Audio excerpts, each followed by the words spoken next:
মানুষ যখন হিমশিম খেয়ে যায় না, তখন সে নিজের by hook or by crook নিজের সমস্ত বিষয়গুলোকে ধামাচাপা দিয়ে সে মনে করে কিভাবে এইসব জঞ্জাল থেকে বেরোতে পারবো, মানে পাশ কাটিয়ে বেরিয়ে যেতে পারবো। কিন্তু তুমি যদি কর্মকাণ্ড খারাপ করে থাকো না, তুমি যতই পাশ পাশ পাশ পাশ কাটিয়ে তো স্টেপটা ভালোই হয়েছে, হ্যাঁ সেটা বড় কথা না, মানে কাটিয়ে তুমি কিন্তু চট করে বেরোতে পারবে না। কোনো না কোনো দিক দিয়ে কিন্তু তুমি আটকে পড়বে। বুঝতে পারছি এইরকমই কিছু কশমাকশ, মানে মাথায় আসছেও, হ্যাঁ কশমাকশ সিচুয়েশান কিন্তু এই শুয়ের সাথে চলছে। ঠিক আছে, আমি ভাবি ওকে দালালি করবো, কখনো দালাল কখনো শু হয়ে যায়, যাই হোক সেটা বড় কথা না। বড় কথা হচ্ছে অনেক কিছু জিনিসও এখানে ভরভর ভরভর ভরভর ভরভর ভরভর ভরভর ভরভর ভরভর ভরভর করে বলতে বসেছে এখন এই মুহূর্তে দাঁড়িয়ে। ঠিক আছে, আমি বলবো কি এই কথাগুলো তো অনেক আগে বলা উচিত ছিল। আমি যদি সৎ হই, আমি যদি মনে করি আমি কারোর এগেনস্টে কিছু খারাপ করব না, ঠিক আছে, তখন আমার কি করা উচিত হবে? তখন যদি অন্য কারোর নামে কোনো রকম নেগেটিভ কিছু কথাবার্তা হয়, অবশ্যই করে তখন গিয়ে কি উচিত বলো তো, তখন এটা বলা উচিত যে দেখো প্লিজ এই ধরনের আলোচনা এখানে করো না। এবার ব্যাপারটা হচ্ছে এমন অনেক নাকি কন্ট্রোভার্সি ক্রিয়েটার আছে যাদেরকে দালাল চেনে না, কিন্তু তাদের লিঙ্কগুলোকে প্রোভাইড করে দেওয়া হচ্ছে। এই কথার পৃষ্ঠে আমার একটা জিনিস মনে পড়লো, এতটা সময়, এতটা ফ্রি সময় না, মানে মেক্সিকোর ব্রেড আর শিলিগুড়ির দিদির উদ্দেশ্যে বলছি, অবশ্যই করে সোনালি দিকে পাখাটা চালাচ্ছি বাধ্য হয়ে পারছি না, প্রচণ্ড গরম। এতটা ফ্রি সময় না, মানে এমন কিছু আননেসেসারি চ্যানেল আছে যেগুলো হয়তো নতুন, একদম সদ্য নতুন উঠেছে না, এখানে সবার জন্য সমান অধিকার, কিন্তু নতুন উঠেছে সেই চ্যানেলগুলোকেও দেখে সেগুলোকেও লিঙ্ক ওই গ্রুপে প্রোভাইড করা। এতটা ফ্রি সময় তোমরা কি করে পেতে? তুমি বিশ্বাস করো, তোমরা ভাবতে পারবে না, এমন অনেক জিনিস আছে হয়তো আমার চোখে পড়েই না। দীপ্তিদি হয়তো নক করে বলে রিপা তুমি দেখেছো? ঘুমা তাই কখন? দীপ্তিদি হলো ঘুমাও তাহলে তুমি, মানে আমি বেমালুম আমার যতটুকু কন্টেন্ট তার বাইরে গিয়ে সব জায়গায় আদারে বাদারে আমি খোঁচাতে যাই না, আমার ভীষণ ইরিটেটিং লাগে। আমি যতটুকু কাজ করব আমি সেইটুকুর মধ্যে সীমাবদ্ধ থাকবো, এটা আমি আমার কথা বলছি। নলেজ এক্সপ্লোর করার অবশ্যই করে খুব দরকার, তাহলে অনেক কিছু জিনিস চোখে পড়ে, কিন্তু আমি আমার গণ্ডির মধ্যেই সীমিত থাকতে খুব ভালোবাসি। তো সেখানে দাঁড়িয়ে অনেক জিনিস আমার মিস হয়ে যায়, কখনো কোনো দরকারি কমিউনিটি পোস্ট, কখনো কোনো ভিডিও দেখিনি, নোটিফিকেশনই আসেনি মরণদশা, তো বুঝবো কী করে? কিন্তু আজকে মারিয়ার বিষয়টা কিন্তু আমাকে ভীষণ পরিমাণে বদার করেছে। আমি ভীষণ পরিমাণে মানে চিন্তিত হয়ে গিয়ে একটু হতবাক হয়ে গিয়ে আমি বাধ্য হয়ে দীপ্তিদিকে ফোন করেছি, যেখানে দীপ্তিদি সেই সময় একটা অনুষ্ঠান অ্যাটেন্ড করছিলেন। দীপ্তিদি তাও জিজ্ঞাসা করলো তোমার কি কোনো দরকার? আমি বললাম হ্যাঁ দীপ্তিদি একটু দরকারি বিষয়। বললো কেন, কী হয়েছে? আমি বললাম এই বিষয়। এবার মানুষকেও তো বিরক্ত করে, কারণ আমি যখনই আমার গড়বড়ানি হয় তখনই আমি ওনাকে কল করে জিজ্ঞেস করি যে কী হলো বলো তো, তখন উনি যতটুকু বোঝানোর আমাকে বোঝায়, আমি তখন শুনি।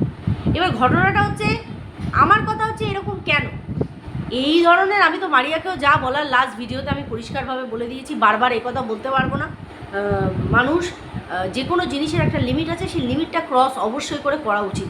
তো যেটা বলছিলাম, এই যে গ্রুপে এরকম লিঙ্ক প্রোভাইড করা, দেখো একটা লিঙ্ক প্রোভাইড করলেই হয় না, তার মানে আমি সময় ধরে সেই ভিডিওগুলোকে দেখছি, সেই ভিডিওগুলোকে দেখে তারপরে আমি সেই লিঙ্কগুলোকে তোমাদের কাছে আমি ফরওয়ার্ড করছি, তার মানে কতটা সময় আমি এখানে দিচ্ছি। মানে মানুষ পায় কি করে এত সময়? আমি তো অবাক হয়ে যাই। তারপরে গিয়ে তারা যদি কোনো কথা বলে যে না আমরা তো বলিনি, মানা যায়? আমি বারবার বলছি এখানে আমি এই যে 5 সোল সিস্টার্স, আমি কিন্তু এই 5 জনকেই কিন্তু দোষের কাঠগড়ায় দাঁড় করাচ্ছি। আমি এদের মধ্যে থেকে একজনকেও সাইড কাটিয়ে বলবো না ও তো কিছু করেনি।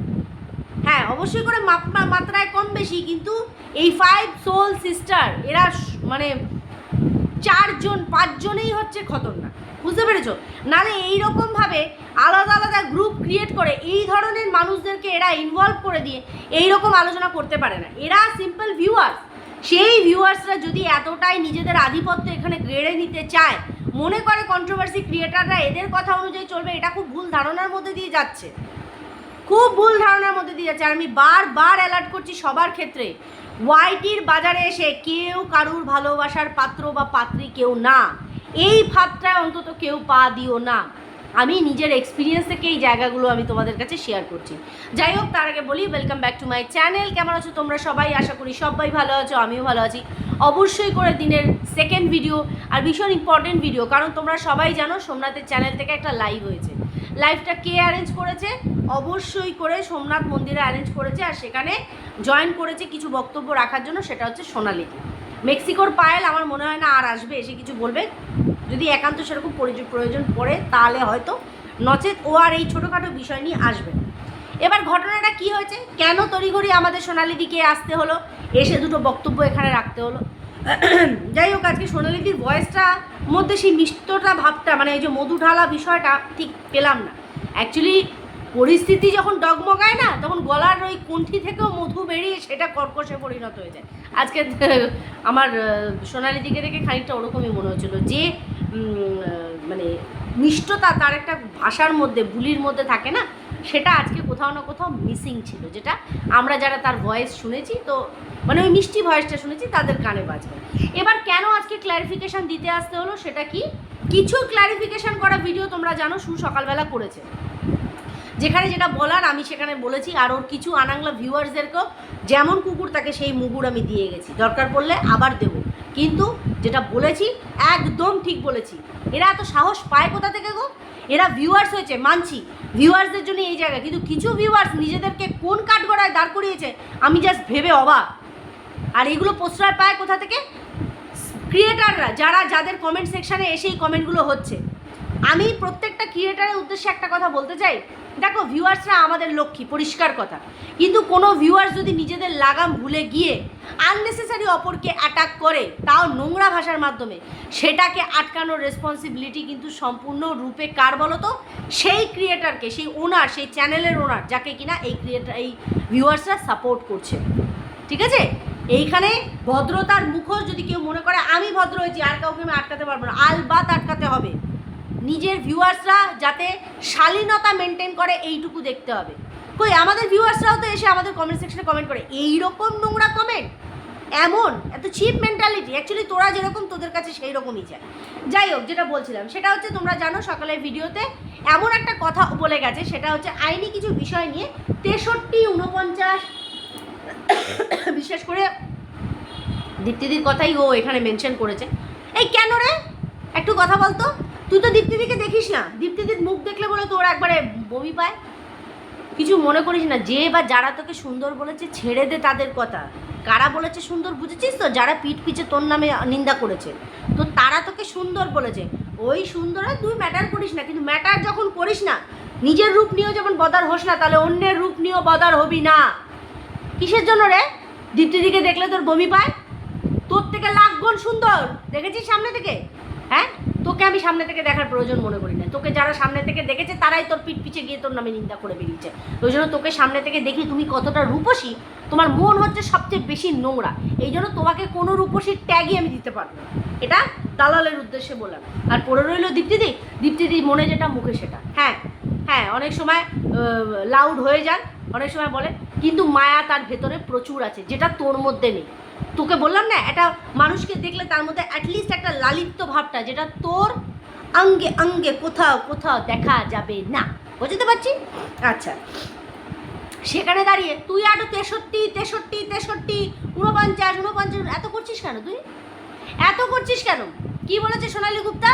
যে টুটি মানে 63 টুটি ওনার হাতে আছে।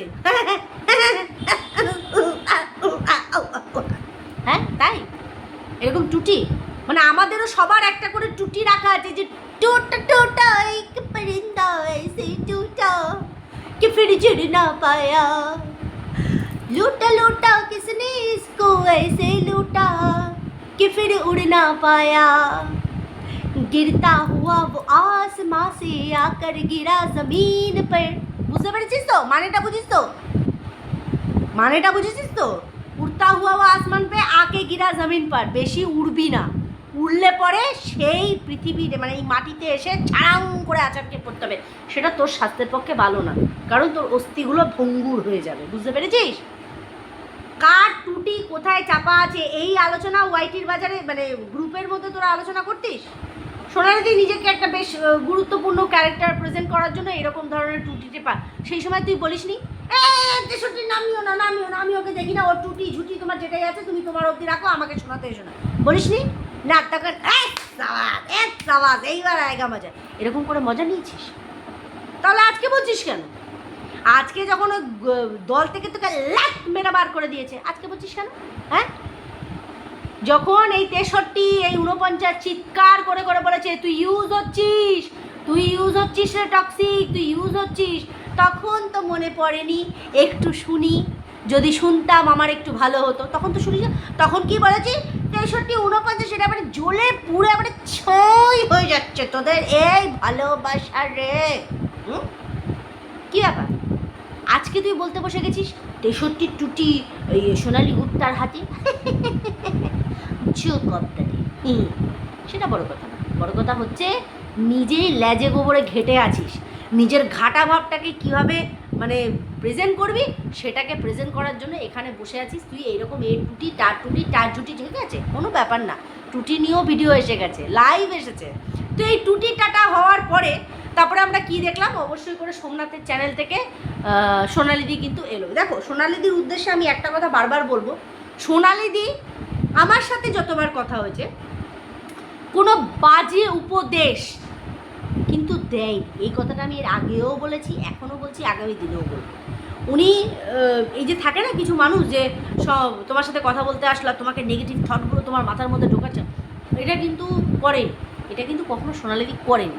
যেটা করেনি সেটা অবশ্যই করে আমি বলবো করেনি। আমার রাগ কোথায় উঠেছিল যখন আমি দেখেছিলাম যে আমার ওরকম একটা খারাপ পরিস্থিতি, যখন যা চলছিল আর কি ওয়াইটিতে, খারাপ পরিস্থিতি বলবো না, পরিস্থিতি মানুষের এর থেকেও অনেক খারাপ হয়, আমি সেটা বলছি না, বাট যে সিচুয়েশানটা চলছিল ওই সিচুয়েশানের জন্য কোথাও না কোথাও সোনালিদির একটা মানে খারাপ লাগা থেকে অবশ্যই করে সোনালিদি কিছু বক্তব্য দীপ্তিদির এগেনস্টে রেখেছিল। তো সে যদি ভালো করে জানে যে আমার সাথে দীপ্তিদির একটা ভালো সখ্যতা, সেখানে আমার কাছে এসে সে দীপ্তিদির নামে বলছে, সে কিন্তু জানে কমরেড অব্দি কথাটা পৌঁছবে, বাই হুক আর বাই ক্রুক, আর কাউকে বলি না বলি দীপ্তিদিকে আমি বলবোই, এটা উনিও ভালো করে জানে। তাহলে এটা তো স্বাভাবিক যে আমাদের পিঠ পিছে সোনালিদি কিন্তু ওই গ্রুপেও কিন্তু এই ধরনের আলোচনা করেছে। আরে যেখানে ওরা নিজেদের হাজব্যান্ডের নিয়ে আলোচনা করতে ছাড়েনি সেখানে আমি দীপ্তিদি এরা কোন ছাড়, বুঝতে পারছি? তো সেখানে দাঁড়িয়ে আমার রাগটা তখনই হলো যে আমার কাছে বলে সে আবার দীপ্তিদিকে কমরেড করে তার কাছে ভালো সাজছে, তাহলে এটা তো ডুয়েল ফেস হয়ে গেল। আমার কাছে এই ধরনের ডাবল ফেসের মানুষ ভীষণ পরিমাণে খতরনাক বলে আমার মনে হয়, ঠিক আছে? আমি সবটাই কিন্তু এলাবোরেট করছি, কোনটা ভালো কোনটা খারাপ সবটাই তোমাদের কাছে তুলে ধরছি, বাকিটা তোমাদের।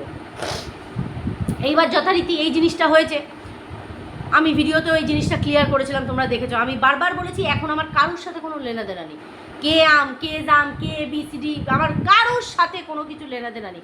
কারোর আমাকে ভালো লাগলে লাগবে, খারাপ লাগলে লাগবে, আমার এখানে কিচ্ছু করার নেই, কারোর এখানে আমি ঠেকা নিয়ে বসে দিই, পরিষ্কার কথা। এবার ঘটনা হচ্ছে আজকে সোনালিদি তুমি বলছো যে ছুকে তুমি উদ্দেশ্য করে বলছো যে দেখ আর ভালো লাগছে না, হ্যাঁ পার্সোনাল কথা এরকম এগুলো এসে এখানে বড়াই করা এগুলো ভালো লাগছে না, এবার তুই চুপ কর। লাইক সিরিয়াসলি সোনালিদি, তোমরা ডে 1 থেকে জানো যে এর ক্যারেক্টারটা এতটাই মানে অ্যাকিউরেট এই বিষয়টার ওপরে যে ও ভেতরের খবর না বলে পারে না, এটা ও হ্যাবিচুয়েট হয়ে গেছে, এটা ওর একটা কন্ট্রোভার্সির পার্ট হয়ে গেছে। যখনই যেখান থেকে ও বেরিয়ে আসে একটা বারের জন্য তখন ভাবে না যে এই মানুষগুলোর সাথে তো আমার সখ্যতা ছিল, তাহলে থাক আমি এখানে কিছু আলোচনা করব না। কিন্তু ডে বাই ডে যেখানে তোমরা ওই লাইভ সমস্ত কিছু প্রাইভেট করে দিয়েছো, ডিলিট করে দিয়েছো, তারপরেও কিন্তু ও একটার পর একটা ভিডিও নামিয়ে যাচ্ছে। অবশ্যই করে লাইভের এগেনস্টেও গতকাল আগামীকাল আবার ভিডিও নামাবে, কিন্তু কথাটা সেটা না। কথাটা হচ্ছে তোমরা তো ওকে চিনতে, তোমরা জানতে যে এইগুলো ও করে, তাহলে আজ ওর সাথে এই ধরনের আলোচনা করেছো, ওকে সেই সুযোগটা দিয়েছো, যেটার অ্যালার্ট কিন্তু এর আগেও দীপ্তিদিও বলেছে, আমিও বলেছি যে খুব সাবধান। আজকে যারা যারা নিজেদের দায়িত্বে নিজেদের গোপন কথা ওর কাছে রাখছো তারা কিন্তু খুব আনসেফ হয়ে যাচ্ছ, কারণ আগামী দিনে যদি কোনো উচনিচ হয় ও কিন্তু বলবেই, এটা আমি বরাবর বলে এসেছি। আর সেম জিনিসটা হচ্ছে আজকে কি ওর ওপর রাগ করে তোমার কি হবে সোনালিদি? এই জায়গায় সুযোগটা তো তোমরা করে দিয়েছো, ওর এই বলার জায়গাটা তো তোমরা রেডি করে সুন্দর করে থালায় সাজিয়ে দিয়েছো, তাহলে ও বলবে না কেন বলো? বলবে না কেন?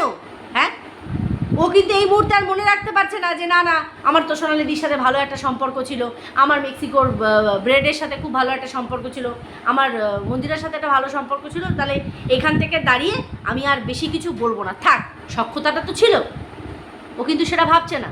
ও কিন্তু বলতে বসে যে নিজের দিকটা ক্ল্যারিফাই করার জন্য, যদিও বা এটা তো স্বাভাবিক যে তোমরা অবশ্যই করে পিটপিজে কারসাজি করেছো, এই যে ওকে ইনভাইট না করা, এইটা তো মেক্সিকোর পায়েলের ভীষণই একটা হাস্যস্কর বিষয় হয়ে দাঁড়িয়েছিল যখন সে বলেছে যে বাড়িতে ইনভাইট না করার যে রিজনটা দিয়েছে এটা বেফালতু রিজন। যেমন মারিয়ারা ওই থালার প্লেটের ছিল না, মানে কি বলে বাজেট ছিল না, সেই কারণে ওকে নেমন্তন্ন করেনি, অথচ রেজিস্ট্রির দিন ওকে দিয়ে করিয়ে দিয়েছে সেইটা। আর এই মেক্সিকোর পায়েলের এই ইনভিটেশন না দেওয়াটা, আমি না অবাক হয়ে যে হ্যাঁ রে সু, তোকে ইনভিটেশনের জায়গাটায় কেন আটকে দেয় বলতো? মানে একটা জগা খিচুড়ির ইনভিটেশন হয়েছে যেখানে তুই স্কন্দ কাটা, মানে তোকে আনেইনি। আরেকটা পার্সোনাল ইনভিটেশন হয়েছে যেখানে ওই খড়দার ওই জালি মালটা জায়গা পেয়ে গেল, তুই জায়গা পেলি না। মানে তারপরেও মানে আমি খালি ভাবি, বুঝতে পেরেছিস, ভাবি কম বেশি তো হয়েইছে, সেটা তো আমরা বলছি, সেটা কথা না, কিন্তু কথা হচ্ছে সোনাদি আজকে এই যে ভালো লাগছে না, এটা বললে তো হবে না। ভালো লাগুক না লাগুক এটা তো তোমরাই জায়গাটা করে দিয়েছো, তাহলে আজকে এখানে বলে কি লাভ? আগে সতর্ক হওয়া উচিত ছিল, বুঝতে পারছি? কার টুটি এখানে, কার হাতে কার টুটি? হ্যাঁ, অনেক টুটি চেপা চেপি, দম তো কারুর বের করতে পারেনি কেউ, টুটি চিপবে। হ্যাঁ, ওই বহরমপুরে গিয়ে যখন আমরা দাঁড়িয়েছিলাম না, সেখানে ওই আইও বলো আমাদের ওই জজ সাহেব বলো, কেউই আমাদের টুটিটুকুও ধরতে পারেনি, কারণ আমরা নির্দোষ ছিলাম। বিনা কারণে বিনা কোনো রকম রিজন আমাদেরকে অত দূর শুধুমাত্র হ্যারাসমেন্টের জন্য টানানো হয়েছিল। ওই ওপরে না বসে আছে, আমাকে দুরাত্রির আমার দুটো ছেলেকে রেখে যেতে হয়েছিল। আমি হাউ হাউ করে দীপ্তিদির কাছে কেঁদেছি খালি, যে কী অপরাধ, কারোর ছেলেকে এত কিছু বলার জন্য আমি একজনকে উস্কানি দিয়েছি, এটা অপরাধের খাতায় লেখা হয়েছে জোর জবরদস্তি, তার জন্য আমার দুই ছেলেকে সাফার করতে হলো 2 দিন। উপরে বসে আছে, সে বিচার করবে, আমি মুখে কিছু বলবো না। যাই হোক, যারা ফেক, যারা ডুয়েল ফেসের হয়, তারা নিজেদের অস্তিত্ব বেশি দিন ধরে রাখতে পারে না, তারা একদিন অদৃশ্য হয়ে যায়। আর যারা সৎ আছে, এখনও মেরুদণ্ড সোজা রেখে সত্যি কথা বলার জায়গা রাখে, তারা এখনও আছে, ঠিক আছে? কোনো নোংরামি ছাড়া, এটাও বললাম। চলো সবাই খুব ভালো থেকো, সুস্থ থেকো, অবশ্যই করে দেখা হবে নেক্সট একটা ভিডিওর সাথে, ততক্ষণের জন্য